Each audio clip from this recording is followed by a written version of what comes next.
ETF म्हणजे किती ते खबर ना.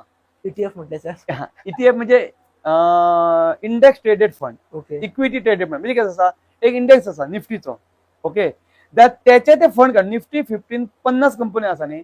तू एकाच शेअर्सान समजा घातले. Once upon a time Yes Bank was the part of Nifty 50. Yes Bank नाव व्हडलो बरो शेअर तो 1000च्या भायर असलो. ओके 1500 असलो. अचानक त्याचेर कितें तरी घोटाळा जाला म्हणून कळलो आणि तो शेअर देवलो. त्याची व्हॅल्यू 0 झाली. 2 रुपया झाली, 4 रुपया झाली, 5 रुपया झाली. सो ज्यांनी लाखांनी पैसे घातले त्याची व्हॅल्यू किती झाली? 0 झाली. So it become 0. पण इंडेक्स फंड जर आम्ही ट्रेड केले, ईटीएफ आम्ही जर ट्रेड केले, इक्विटी ट्रेडेड फंड जर आम्ही हे केले त्याचे, त्याला किती जाऊ शकता? ती कंपनी जेन्ना लॉस करता किंवा लो जाता पळय तेन्ना ती इंडेक्स जो आसा न्ही निफ्टी 50तल्यान ताका काढून भायर उडयता.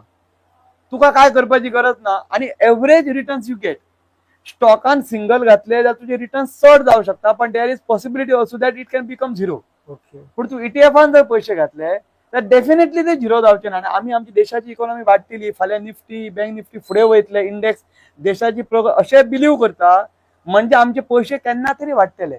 So when you do systematic investment in ईटीएफान जर केली, सिप इन ईटीएफ, लोकांकडे वचपाची गरज ना. आता डिस्काउंट ब्रोकर आसा, झिरोदा आसा, मागीर वेगवेगळ्या प्रकारचे आसा न्ही. एंजल आसा, मागीर खूब आसा. ग्रोअब आसा, अशें खूब आसा जे नांवां घेवन सोंपपाचें ना. ओके.